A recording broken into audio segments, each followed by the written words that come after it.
Welcome back. इस video के अंदर हम बात करेंगे इनहेरिटेंस के बारे में कि इनहेरिटेंस जो है वो क्या होती है। सो गाइस, जो इनहेरिटेंस है वो हमारे पास ऊप का एक कॉन्सेप्ट है जिसके अंदर ये होता है कि हम एक एग्जिस्टिंग क्लास को यूज करके एक न्यू क्लास को जो है वो बिल्ड करते हैं। सो इसके अंदर ये होता है कि जो हमारी न्यू क्लास होती है वो तमाम एट्रीब्यूट्स जो फंक्शनैलिटीज होती हैं बेस क्लास या पेरेंट क्लास जिससे हम इसको इनहेरिट करते हैं वो उसकी सारी फंक्शनैलिटीज को जो है वो इनहेरिट करती है। इसका मतलब ये होता है कि हमारी जो बेस क्लास या चिल्ड्रन क्लास जो कि हम इनहेरिट करते हैं उसके ऑब्जेक्ट के जरिए हम जो पेरेंट क्लास है उसके तमाम ऑब्जेक्ट या एट्रीब्यूट्स को जो है वो इजीली एक्सेस कर सकते हैं। तो इसको हम चल देखते हैं जुपिटर नोटबुक के अंदर कि हम किस तरीके से करते हैं। इसका फायदा ये होता है कि हम जो एग्जिस्टिंग कोड होता है हम उसको रीयूजेबल जो है वो बना लेते हैं। तो इसको देखने के लिए मैं जुपिटर नोटबुक के अंदर जो चला जाता हूँ। सो गाइस, तो मैं जुपिटर नोटबुक के अंदर आ गया तो मैं यहाँ पे क्या करता हूँ, मैं यहाँ पे एक क्लास बना लेता हूँ ए के नाम से। एंड देन इसके अंदर मैं सिंपली इसका जो इनिट फंक्शन है वो मैं यहाँ पे जो है वो डिफाइन कर लूंगा। मेरे पास इनिट फंक्शन आ जाएगा। एंड देन इसके अंदर हम यहाँ पे पास कर देंगे सेल्फ। एंड देन सिंपली इसके अंदर मैं अभी के लिए सिर्फ प्रिंट स्टेटमेंट जो मैं इसके अंदर जो है वो शो करवा दूंगा। मैं यहाँ पे लिख लेता हूँ आई एम इनिट फ्रॉम ए, मैं यहाँ पे जो है वो लिख लूंगा। उसके बाद मैं यहाँ पे एक और क्लास जो है वो डिफाइन करूंगा। लेट्स इससे पहले मैं इसके अंदर कुछ और फंक्शंस भी जो है वो डिफाइन कर लेता हूँ। मैं यहाँ पे कर लेता हूँ डेफ ग्रीट, मेरे पास यहाँ पे आ जाएगा। मेरे पास यहाँ पे सेल्फ। एंड देन उसके बाद यहाँ पे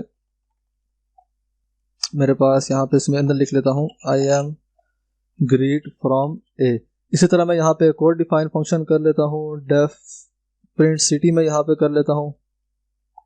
मेरे पास यहाँ पे आ जाएगा प्रिंट सिटी के नाम से जो फंक्शन है वो मेरे पास यहाँ पे आ जाएगा। एंड इसके अंदर मैं सेल्फ पास कर लूंगा और यहाँ पे सिंपली एक प्रिंट स्टेटमेंट इसके अंदर भी जो है मैं यहाँ पे लिख लूंगा आई एम फ्रॉम लंदन, मेरे पास यहाँ पे जो है वो आ जाएगा। उसके बाद अब इसके फंक्शंस को जो है यहाँ पे जो है वो एक्सेस करना चाहता हूँ। मैं सिंपली क्या करूँगा, मैं यहाँ पे ऑब्जेक्ट बना लूँगा।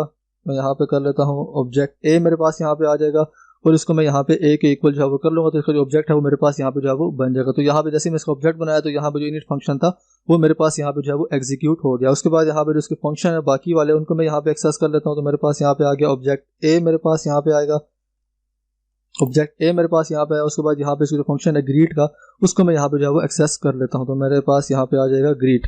सो उसके बाद यहाँ पे इसको प्रिंट करता हूँ तो इसको मैं दोबारा से रन करता हूँ तो यहाँ पे हमारे पास जो ग्रीट का फंक्शन था वो दोबारा से हमारे पास यहाँ पे आ गया है।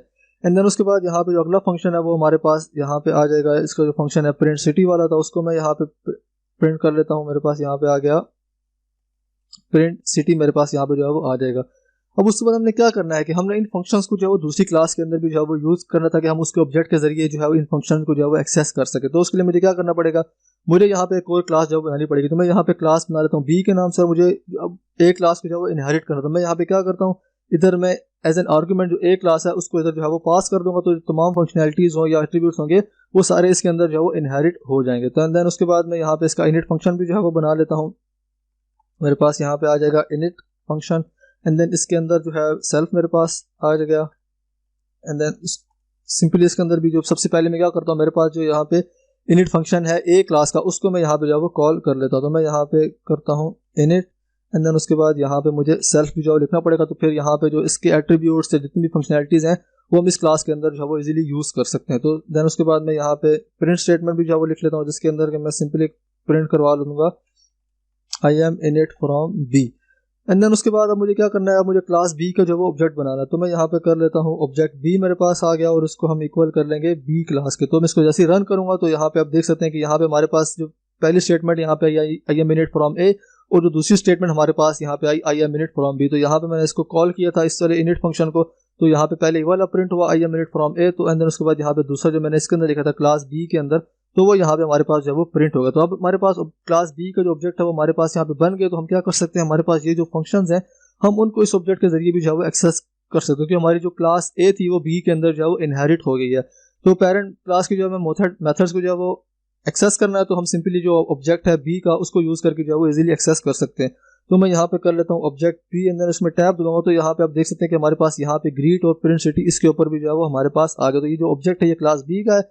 तो इसके अंदर हमने मेथड जो है डिफाइन नहीं किया लेकिन हमने क्लास ए को इसके अंदर जो है वो इनहेरिट किया। तो हम इसके मेथड्स को भी यहाँ पे यूज कर सकते हैं। उसमें जैसे रन करूंगा तो यहाँ पे आप देख सकते हैं कि हमारे पास यहाँ पे आ गया आई एम ग्रीट फ्रॉम है।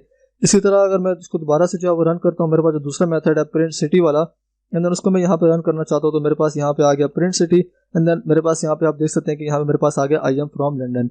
लेट्स से कि उसके बाद मैं यहाँ पे जो फंक्शन है ग्रीट का वो मैं क्लास बी के अंदर भी जो है वो डिफाइन करता हूँ। तो मैं यहाँ से इसको कॉपी कर लेता हूँ एंड देन यहाँ पे सिंपली इसको मैं यहाँ पे पेस्ट कर दूंगा एंड देन मैं यहाँ पे फ्रॉम ए की जगह सिंपली यहाँ पे जो है वो बी लिख देता हूँ।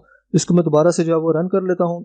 मेरे पास यहाँ पे उसी तरह उसका ऑब्जेक्ट जो है वो बन गया है क्लास बी का। एंड देन उसके बाद मैंने यहाँ पे जैसे इसको रन किया तो यहाँ पे आप देख सकते हैं कि यहाँ पे जो मेथड था वो हमारे पास यहाँ पे जो है वो ओवरराइड होगा। तो यहाँ पे जो ऑब्जेक्ट है बी क्लास का, वो सबसे पहले इसी बी क्लास के अंदर जो चेक करेगा क्या इस नाम से कोई मेथड है मेरे अंदर, तो फिर जो है वो उसको कॉल कर लेगा। अगर यहाँ पे उसको नहीं मिलेगा तो फिर वो जो अपनी इसकी पेरेंट क्लास होगी उसके अंदर जाएगा और वहाँ पे जो है वो देखेगा कि क्या इस क्लास के अंदर इस नाम से कोई मेथड है।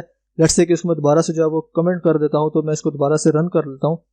तो यहाँ पे आप देखेंगे कि यहाँ पे दोबारा से हमारे पास ग्रीट फ्रॉम ए यहाँ पे जो है वो आ गया। तो यहाँ पे मेथड जो अभी नहीं था तो फिर इसने जो पेरेंट क्लास का मेथड था ग्रीट वो उसने यहाँ पे जो है वो कॉल कर दिया। तो यहाँ पे जो मेथड्स हैं हम उनको इजीली जो है वो ओवरराइड भी जो है वो कर सकते हैं। लेट्स से कि हमने कोई मेथड बनाया है ए क्लास के अंदर, हम चाहते हैं कि वो बी क्लास के अंदर जो है वो हम दोबारा से डिफाइन करें, उसको ओवरराइड कर दें और न्यू फंक्शनैलिटी परफॉर्म करें, तो हम इस तरीके से जो है वो परफॉर्म कर सकते हैं।